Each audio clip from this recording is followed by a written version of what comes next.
اعوذ باللہ من الشیطان الرجیم بسم اللہ الرحمن الرحیم الحمدللہ رب العالمین والصلاۃ والسلام علی خاتم النبیین اللہم صلی علی محمد وعلی آل محمد کما صلیت علی ابراہیم وعلی آل ابراہیم انک حمید مجید اللہم بارک علی محمد وعلی آل محمد کما بارکت علی ابراہیم وعلی آل ابراہیم انک حمید مجید رب اشرح لی صدری ویسر لی امری واحلل عقدۃ من لسانی یفقہوا قولی۔ سورہ نازعات آج ہماری ریویژن کلاس کا دوسرا حصہ آیت نمبر 27 سے 46 تک، اور انشاءاللہ آج ہمارا یہ سورہ نازعات کا کام مکمل ہو جائے گا، اور کل سے انشاءاللہ ہم سورہ عبسہ اس کو جو ہے وہ شروع کریں گے۔ سب سے پہلے ایک سوال پوچھا جا رہا ہے ہم سے، وہ مجھ سے بھی آپ سے بھی، اتنا حصہ ہے اس سوال کا۔ وہ لوگ جو دوبارہ جی اٹھنے پہ یقین نہیں رکھتے، اَأَنْتُمْ أَشَدُّ انتم استفہامیہ، کیا تمہارا اشد سخت ہے خلقن بنانا، ام السماء یا آسمان کا؟ پوچھا گیا کہ کیا تمہارا بنانا مشکل ہے یا آسمان کا بنانا مشکل ہے؟ اس آسمان کی چھت کو دیکھیے جس کے بارے میں پچھلی آیت کریمہ میں ہم نے پڑھا کہ وہ چھت آسمان کی جو اللہ نے بنائی، جس کو بلکہ اسی میں جو ہے رفع سم کہا کہ اس کو اٹھایا، بلند کیا اس کو، تو اس کا بنانا مشکل ہے بغیر ستونوں کے جو تمہارے سامنے تمہارے لیے چھت کا کام کر رہا ہے، یا تمہارا بنانا مشکل ہے؟ بناہا، اسی نے بنایا ہے اس کو بھی۔ تمہارا بنانا مشکل ہے یا اس کا زیادہ مشکل ہے، اور اس کو بھی اسی نے بنایا ہے۔ بناہا، بنا کا مطلب بنانا، ہا اسی کو اس کو بنایا ہے۔ رفعہا، رفع بلند کی، سم کہا، سم کا کہتے ہیں اونچائی، چھت، بلندی، چھت اس کی، فسواہا، پھر اس کو سیدھا کر دیا، برابر کر دیا، پھر اس کو درست کر دیا۔ تمہارا بنانا مشکل ہے یا اس کا مشکل ہے؟ اسی نے اس کو بنایا ہے، اسی نے اس کی چھت بلند کی اور پھر اس کے بعد اس کو سیدھا کر دیا۔ وَاغْطَشَ لَيْلَهَا، وَاغْطَشَ، اور تاریک بنائی رات اس کی۔ یہ آسمان کی رات ہی ہے، جیسے کہ سورج غروب ہو جاتا ہے تو اس کے بعد پھر اندھیرا چھا جاتا ہے، آسمان پہ جو ہے وہ رات ہو جاتی ہے، ہمیں نظر آتی ہے، ستارے جو ہے وہ جگمگانے لگتے ہیں، اور پھر ہر چیز جو ہے وہ اپنے آرام کے لیے جو ہے وہ چلی جاتی۔ وَاغْطَشَ لَيْلَهَا، اور تاریک بنایا رات کو اس کی کو۔ یہ آسمان کے فیچرز بیان کیے جا رہے ہیں، آسمان کی خوبیاں بیان کی جا رہی ہیں۔ وَأَخْرَجَ ضُحَاهَا، اور نکالی روشنی اس کی، دن اس کا نکالا اس نے، کہ جب سورج اللہ سبحانہ تعالیٰ اسی آسمان پہ نمودار کرتا ہے تو یہ دن ہو جاتا ہے، جب سورج کو لے جاتا ہے تو رات ہو جاتی ہے۔ تو یہ وہی ذات پاک ہے جس نے آسمان کو بلند کیا، اس کو درست کیا، اس کی رات تمہارے لیے نکالی اور اس کا دن تمہارے لیے نکالا۔ اس کے بعد پھر وَالْأَرْضَ بَعْدَ ذَلِكَ دَحَاهَا، اور پھر اس کے بعد زمین کو بچھا دیا۔ یہی بات ہم نے پڑھی سورہ شمس والشمس وضحاہا میں، والارض وما طحاہا، اور زمین، طحاہا دحاہا دونوں ایک ہی معنی ہے، صرف لینگویج کا ڈفرنس جو ہے دونوں جگہوں کا، اس وجہ سے اس کا تلفظ جو ہے وہ چینج ہوا، ویسے معنی دونوں کا یہ والارض بعد ذالک دحاہا، اور پھر اس کے بعد زمین کو بچھونا بچھا دیا، بچھا دی زمین ساری کی ساری۔ کبھی ہم نے سوچا اگر اس زمین میں راستے ہی نہ ہوتے تو ہم کیا ہوتے؟ ایک جگہ پہ قید ہو کے رہ جاتے۔ اگر اس میں راستے یا سڑکیں ہی نہ ہوتے تو ایک جگہ سے دوسری جگہ جانا ہی مشکل ہو جاتا۔ اور زمین کو بچھا دیا، اور پھر زمین کو بچھانے کے بعد اخرج منہا ماہا، پھر اس میں سے اس کا پانی نکالا۔ کبھی غور کریں، جو بار بار کہا جا رہا ہے نا، افلا یتدبرون افلا یتفکرون، تم غور نہیں کرتے۔ یہ اللہ کی نشانیاں، یہ کائنات اللہ کا تعارف ہے۔ اگر کائنات کو جاننا چاہتے ہو تو اللہ کو جاننا چاہتے ہو، اس کائنات کو دیکھ لو۔ اس کائنات میں اس کی بکھری ہوئی دائیں بائیں آگے پیچھے اوپر نیچے نشانیوں کو دیکھ لو، تمہیں رب نظر آ جائے گا۔ اخرج منہا ماہا، نکالا اس میں سے اس نے اس کا پانی، ومرعاہا، مرعاہا، مرعا کہتے ہیں چارہ، نباتات، اور پھر اس کا چارہ، اس کا جو بھی انسان کھاتے ہیں، انسان کا سارا کھانے پینے کا بندوبست اسی زمین کے ساتھ اس نے کر دیا۔ والجبال ارساہا، اور جب زمین ہل رہی تھی شروع میں جب بنائی، ارساہا، اللہ میاں نے پہاڑ اس کے اوپر جو ہے وہ گاڑ دیے، پہاڑوں کو ٹھہرا دیا اس سے۔ اور اسی پہاڑوں کے دیکھیے فائدے کہ انہی پہاڑوں میں جو ہے وہ ایک تو پانی برستا ہے، فلٹریشن پلانٹس لگے ہوئے ہیں کہ جب سمندر میں پانی ہوتا ہے کھارا کڑوا ہوتا ہے، بخارات کی شکل میں اوپر جاتا ہے، اوپر سے نیچے واپس آتا ہے، وہی میٹھا پانی ہو جاتا ہے۔ جو تو ضرورت کا تمہیں چاہیے وہ تمہیں دے دیا گیا۔ جب جن دنوں بارشیں نہیں ہوتی، جب دنوں سورج کی ہیٹ اتنی زیادہ نہیں ہوتی، تب کیا کرتا ہے اللہ نے وہ کولڈ سٹوریج بنا کے پہاڑوں میں گلیشیئرز کی شکل تمہارے لیے رکھ دی ہے، اور پھر انہی گلیشیئرز میں سے وہ پانی رس کے جو ہے وہ پہاڑوں کے اندر سے زمین کے نیچے پہنچ گیا۔ اس کے بعد زمین کے نیچے دریا جاری ہو گئے، وہی دریائیں نہریں جو زمین کے نیچے مٹی میں چل رہی ہیں، انہی میں جو ہے وہ ہم بور کرتے ہیں، بور کر کے نلکا لگا لیتے ہیں، ٹربائن لگا لیتے ہیں، ٹیوب ویل لگا لیتے ہیں۔ پانی یہ کس نے بندوبست کیا ہوا سارا؟ اللہ سبحانہ تعالیٰ نے۔ اللہ کو جاننا ہے تو ان نشانیوں پہ غور کریں۔ اور پہاڑوں کو ٹھہرا دیا اس کے اوپر، متاع لکم، یہ ہیں فائدے تمہارے لیے، وَلِأَنْعَامِكُمْ، اور تمہارے مویشیوں کے لیے، وہ مویشی جن کے اوپر باربرداری کا کام بھی لیتے ہو، سواری بھی کرتے ہو، جن کا گوشت بھی کھاتے ہو، جن کا دودھ بھی پیتے ہو، جو تمہاری زندگیوں کا ایک حصہ ہیں۔ کبھی غور کیا یہ اگر یہ جانور ہی نہ ہوتے تو ہماری زندگیاں کیا ہوتی؟ آپ کی میٹ کی ریکوائرمنٹ نہ ہوتی، یعنی کہ گوشت کی ریکوائرمنٹ، دودھ نہ ہوتا، اس کے بعد پھر باربرداری، یہ گاڑیاں، یہ دوسری چیزیں تو آج آئی ہیں، 1 صدی پہلے کی بات ہوگی، 2 صدیاں پہلے کی بات ہوگی۔ باربرداری کے لیے ابھی بھی پہاڑوں میں سبرس میں چلے جائیں تو کیا استعمال ہوتا ہے؟ گدھے گھوڑے ہی استعمال ہوتے ہیں، جنگوں میں بھی یہی چیزیں جو ہے وہ استعمال کی جاتی تھی۔ تو یہ فائدہ ہے تمہارے لیے بھی اور تمہارے معاشیوں کے لیے بھی۔ اب اتنی ساری نعمتوں کا بیان کرنے کے بعد، اپنے احسانات گنوانے کے بعد، پھر کہا جا رہا ہے فَإِذَا جَاءَتِ الطَّامَّةُ الْكُبْرَىٰ، پھر جب آ جائے گی، طامہ کہتے ہیں بڑی مصیبت۔ طام بیسیکلی ہوتا ہے سمندر جو بپھرا ہوا سمندر ہوتا ہے۔ اسی طرح طامت ایک ایسا ہنگامہ، ایک بڑی آفت جو کنٹرول کرنے میں آنے والی نہ ہو۔ کبرا اس کے اوپر مزید تاکید کے لیے آیا ہے، جب آ جائے گی وہ بڑی آفت، وہ بڑا ہنگامہ کھڑا ہو جائے گا۔ یوم یتذکر الانسان ما سعی، اس دن یتذکر، اس دن انسان یاد کرے گا، ما سعی، میں کیا کر کے آیا ہوں، اپنی کاوش، اپنا کارنامے، اپنے جو اعمال تھے ان کو یاد کرے گا اس وقت۔ اور پھر اس وقت کیا ہوگا؟ وَبُرِزَتِ الْجَحِیمُ لِمَنْ یَرَىٰ، اور ظاہر کر دی جائے گی، نکال دی جائے گی، پیش کر دی جائے گی، سامنے لا کھڑی کی جائے گی جہنم۔ جہنم کس کے لیے؟ لمن یرا، لیے اس کے جو دیکھتا ہے۔ اب کون دیکھتا ہے؟ وہی انسان جس کے بارے میں کہا گیا یوم یتذکر الانسان ما سعی، اس دن یاد کرے گا انسان کہ میں نے کیا کارنامے سر انجام دیے تھے، مجھے اللہ کا قرآن کیا کہتا تھا، مجھے اللہ کا رسول کیا کہتا تھا، میں نے ان تمام چیزوں سے ہٹ کے اپنے نفس کی بات مانی، اور میرا نفس کس کے کہنے پہ چلتا رہا؟ شیطان کے کہنے پہ چلتا رہا، اور میں نے اللہ اور اس کے رسول کے احکامات کو چھوڑ کے اوروں کی باتوں کو جو ہے وہ اپنے اوپر فرض کر لیا، اللہ کے اور اس کے رسول کے احکامات کو جو ہے وہ میں نے اپنی پیٹھ پیچھے پھینک دیا، اور میں یہ سوچتا رہا کہ کون سا دن، کب دوبارہ زندہ کیا جاؤں گا، کون حساب لے گا۔ یہ چیزیں اس کے وہم و گمان سے بھی باہر تھیں۔ اس دن انسان یاد کرے گا، اور جہنم جو ہے وہ جنتیوں جہنمیوں دونوں کے لیے دکھائی جائے گی۔ جنتی تو اللہ کا شکر ادا کریں گے کہ اللہ میاں نے ہمیں جو ہے وہ اس سے بچا لیا، اور یہ بچ جانا ہی سب سے بڑی کامیابی ہے۔ اور جہنمی وہاں پہ جو ہے وہ پھر اس وقت ان کی جو ہے وہ سوچیں گے کہ یہ کیا ہو گیا۔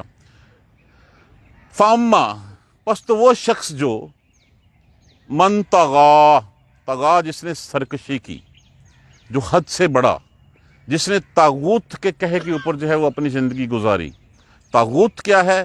ہر وہ چیز جو اللہ اور اس کے احکامات کے بدلے میں اپنی احکامات کو منواتی ہے، اپنی عبادت کرواتی ہے، اپنا کہا منواتی ہے، اس کو طاغوت کہا جاتا ہے۔ وہ نفس بھی ہو سکتا ہے، وہ پارلیمنٹ بھی ہو سکتا ہے، کوئی سردار بھی ہو سکتا ہے، کوئی باس بھی ہو سکتا ہے، کچھ بھی ہو سکتا ہے۔ وہ ہر وہ چیز جو اللہ اور اس کے رسول کے مقابلے میں اپنے احکامات کی تعمیل کراتی ہے وہ طاغوت ہے۔ تو جس نے تو کی سرکشی، اللہ اور اس کے احکامات کو جو ہے وہ نہیں مانا۔ سرکشی کیا ہے؟ سرکشی یہ ہے وآثار الحیات الدنیا، ترجیح دی اس نے دنیا کی زندگی کو۔ پرائرٹی سیٹ کرنی ہوتی ہے نا ہر چیز کی۔ اب ہماری پرائرٹی کیا ہے؟